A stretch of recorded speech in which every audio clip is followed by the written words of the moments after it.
Yeah, mikrofon er tændt. Alle håndene de blev sendt ind i Nørrebrohal. Yeah, for gå ind og spille lidt bal. Yeah, stik mig et kald. Yeah, min ven, de spiller lidt fodbold. Ved hvor vi er, hænger ind ved Nørrebrohal. Yeah. Ja, for vi hænger ud ved Nørrebrohallen.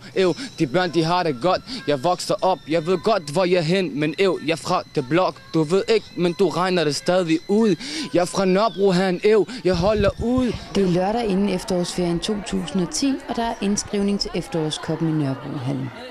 Det er 12. år i træk, at turneringen afholdes, og på 8. år er det Københavner-teamet, der arrangerer den. Jeg hedder Heidi, jeg arbejder i Københavner-teamet, og her sidder jeg i indskrivning med de unge, eller med de børn, må vi ellers sige, der er 9-11 år gamle, som skal spille fodbold fra på mandag.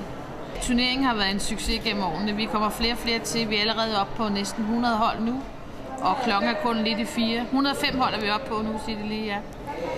Og vi siger maks 120 hold. Det er så lige godt 700 unge, der spiller.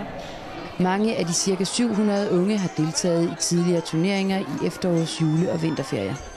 Andre deltager for første gang. Den her turnering er fed og sjov, og man kan hygge sig med sine venner i stedet for at spille ferien på at være hjemme. Vi har ikke været med i turneringen før, men vi har set en plakat fra turneringen inde ved Forum Metrostation. Og så tænkte vi, at det havde vi lyst til at bruge vores efterårsferie på. Spille lidt fodbold. Hvad har I ellers lavet i efterårsferien, hvis I ikke skulle spille fodbold?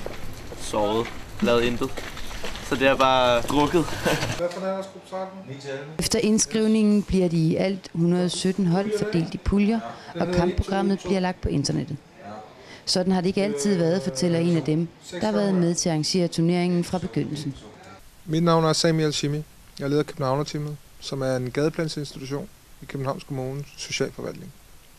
Vi har i mange år stået for at lave de her fodboldturneringer hernede i Nørrebrohallen. I sin tid startede det i 1998 under bydelsforsøget på Indre Nørrebro, hvor man fandt ud af, at unge i ferieperioderne havde tilbøjeligheder til at skabe kriminalitet og hærværk osv. Og på baggrund af det, så lavede vi en aktivitetsplan, hvor vi skulle prøve at sætte nogle aktiviteter i gang for at forebygge, at de her ting skete. Og det var sådan, kan man sige, de her turneringer blev født. Da vi startede, der var ikke noget, der hed computer, og der var ikke noget, der hed alt det her teknologiske, som der er i dag, mobiltelefoner osv. Så meget af det gik fra mund til mund. Når vi lavede de her fodboldturneringer, så meldte vi det ud til nogle unge, som spredte det ud over i byen. Og tilmeldingen skete på selve dagen, hvor turneringen startede.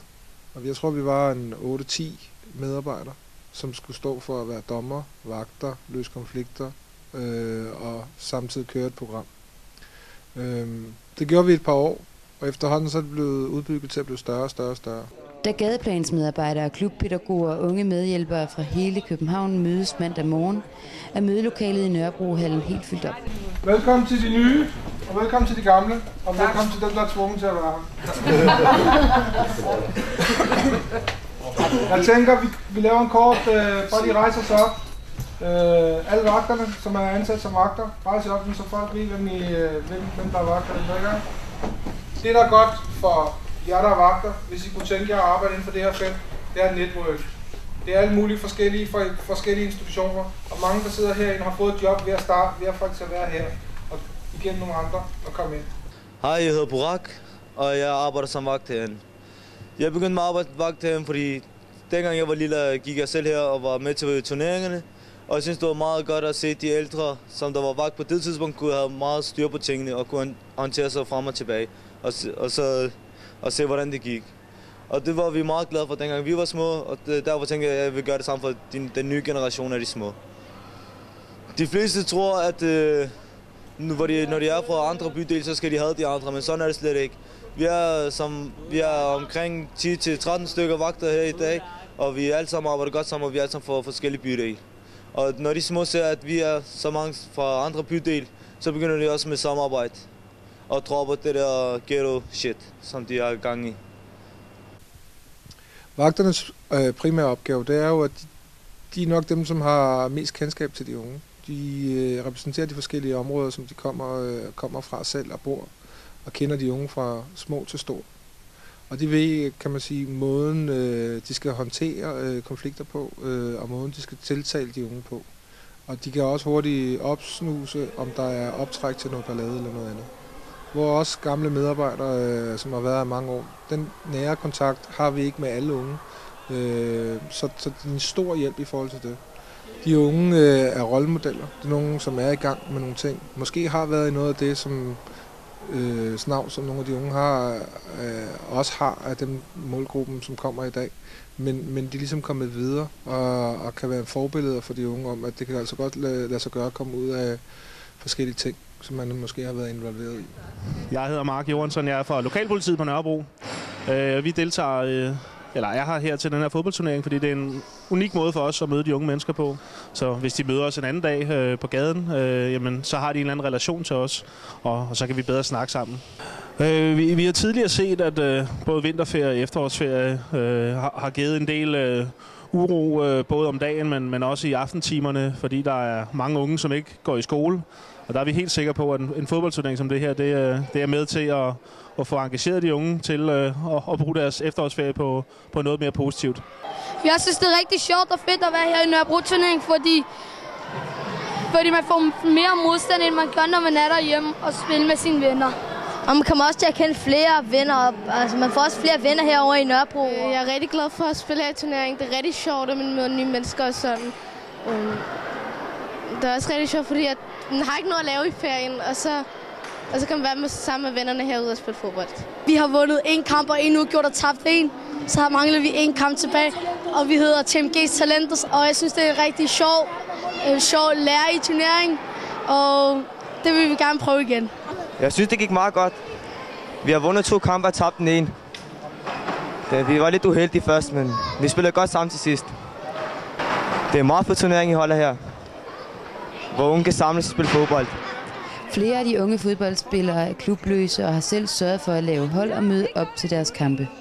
Andre kommer sammen med deres klubber og væresteder. Og vi er her i dag med 4 hold.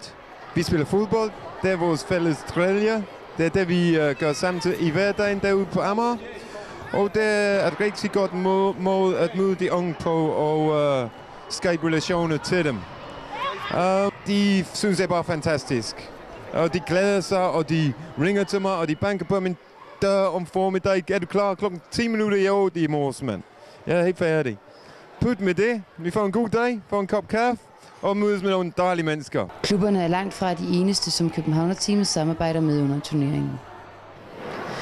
Københavner-teamet har i forhold til denne her turnering det økonomiske ansvar alene, men i forhold til den praktiske del vil det alt det her ikke kunne lade sig gøre, uden vores samarbejdspartnere Gadeplan kan. Med dem deler vi ansvar, vagter og hvad der ellers andet måtte høre med til den turnering. Udover det har vi rigtig mange samarbejdspartnere på kryds og tværs af bydele. Det kan være alt fra gadeplansmedarbejdere til klubber. Og det gode ved det er, at vi får et større netværk, så skulle der ske konflikter på kryds og tværs af bydele, bliver de hurtigere løst. Og udover det ser de unge også vores tætte samarbejde. Her i infoboden, der er det sted, hvor man registrerer sig. Det vil sige, at alle børn skal komme med deres sygesikring, deres buskort eller et pas, så vi kan se, hvor gamle de er. Fordi det er sådan, at nogle gange, når et hold har tabt, så gennemgår de hele det hold, de har tabt til. Er de nu for gamle, eller har de snydt på en eller anden måde, så vi kan vinde. Så det er meget vigtigt, at vi har styr på det her. Så har vi sådan lidt konkurrencer, også som ungerne rigtig, rigtig godt kan lide at komme herhen og sludre og lave de her konkurrencer. Der kan de så vinde, og det bruger de rigtig meget tid på. Det hygger de sig med. Ja. Blandt samarbejdspartnerne er også UU København. Jeg hedder Jamal Fikiki, og jeg er fra Ishøj, og jeg er ansat hos UU København som rollemodel. Og vi er herude for at have kontakt til de unge og guide dem igennem en uddannelse ved hjælp af nogle vejledere. Og så har vi nogle små aktiviteter for at lokke dem frem. Trods de mange tilbud er fodbolden det vigtigste. Uanset om man er gået videre til fredagens finaler eller ej, eller om man bare er tilskuer. Vi synes, det er gået rigtig godt. Det har bare været en normal fodboldturnering for os, selvom spillet har været lidt anderledes end det, vi er vant til. Der er lidt mere sådan teknik, og jeg tror også, det var derfor, at vi sådan lige gik lidt ned nogle af kampene. Så dyb skuffelse. Jeg tror, vi har vundet 4, tabt 4, så jeg tror ikke, vi går videre. Vi tabte den sidste kamp, og så vandt vi en i går. Men vi er ude af turneringen nu. Jeg hedder Majid Atlasi. Jeg er far til Martin Atlasi. Og han spiller fodbold her i turneringen. Han er 12 år lige nu. Og så jeg kommer og støtter ham. Ja, faktisk det er en samling af alle de her små talenter. Og de kommer og spiller og har det sjovt. Vi har haft en skidt start. Vi har nøjes med 7 point. Jeg tror ikke, vi er videre. Men vi går ret meget ud efter de 2 bedste tredjepladser. Turneringen har været sjov og hårdt. Og mødt mange nye mennesker, og det har vi det rigtig godt med. På banen er det unge, som tidligere selv har spillet i turneringen, der holder styr på kampen. Jeg hedder Sufian, jeg er 20 år, og jeg er dommer her i Nørrebroen i samarbejde med Københavner-team. Jeg hedder Bilal, jeg er også 20 år. Jeg er også dommer, jeg har været dommer i 3 år nu. Jeg har spillet 10 år, og så blev jeg for gammel, så kunne vi ikke spille med. Så blev vi nødt til at arbejde i stedet for at være en del af det. Turneringen har betydet rigtig meget for mig, og sikkert også for mange andre unge, fordi efterårsferien, der er ikke så meget at lave. Så det er meget fedt at spille og vinde nogle fede præmier og have noget at lave en hel uge. Det betyder også meget, fordi det aktiverer de unge. De har noget at lave, at de ikke bare hænger ud på gadehjørner. Og det inspirerer også mange unge til at begynde til fodbold. Måske få en karriere inden for fodbold. Spille og skabe sammenhold mellem de unge. De lærer hinanden at kende. I stedet for at de går rundt og slås med hinanden, så kan de spille en fodboldkamp med hinanden. Ja, vi går videre til finalerne, men jeg tror ikke, vi går hele vejen. Sidste år vandt vi, men nu vi er kommet op i en bedre række, så vi taber. Vi er lige gået videre for 8. delsfinalerne, og nu skal vi møde hinanden. Vi vinder. Nej, vi vinder. I dag vandt vi 2-0 over det her hold, og vi spillede. Mit hold havde hele spillet, og ja, sådan. Men vi spillede godt, og man spiller fair play i den her turnering. Og man skal ikke huske at give hånd efter kampen og bare spille og have det sjovt. Vi røg desværre ud i kvartfinalen. Det var stadigvæk sjovt. Og jeg synes, turneringen det gik godt, men jeg har jo kun for hyggens skyld jo, ikke? Efter 5 dage med tæt pakket kampprogram, er det fredag eftermiddag tid til musik med blandt andre perlevennerne fra Flickers Crew og Rap News.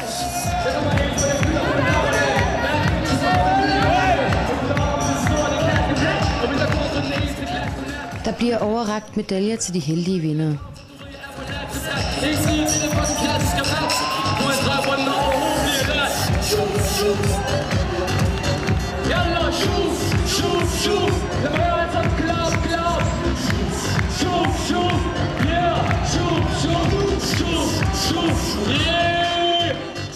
Vinderne får også et gavekort til Sportsmaster og skal huske at hente et par sko, inden turen går hjemad.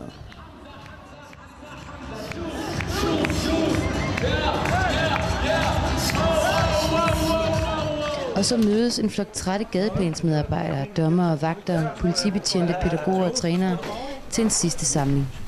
Jeg vil sige sådan her, vi er alle sammen helt flade efter sådan en turnering her. Så det har gået igennem om, hvordan det er gået med det ene eller andet. Jeg synes, det er gået optimalt i dag, så godt som det kunne gå. Så vil jeg gerne sige, vi er også Heidi og Lette har fået at vide. Der er en kæmpe ros til de vagter, der har været med i år. Alle mulige forældre og alle mulige andre har kommet og sagt, at de er virkelig trygge ved, at I har været der og så videre. Så jeg er selv ret. Vi håber for det samarbejde, vi har lavet, at de unge også skal se, at man sagtens skal snakke om kultur og bruge kultur på mange gode måder. Det har i hvert fald været en af de dele, der også har været i. Det har ikke kun været sådan, at I skulle være her som bussen, men også prøve at give jer et bedre forhold til de unge, og de unge skulle se de her ting, og det håber jeg er gået op. Kører let ned til Nørrebrogade, fortæller hvad, ingen ballade, hvad? Yeah, stik mig en ostemad, fuck mig, fuck det hele, fuck træet der. Ja, vi er løbet tør for energi.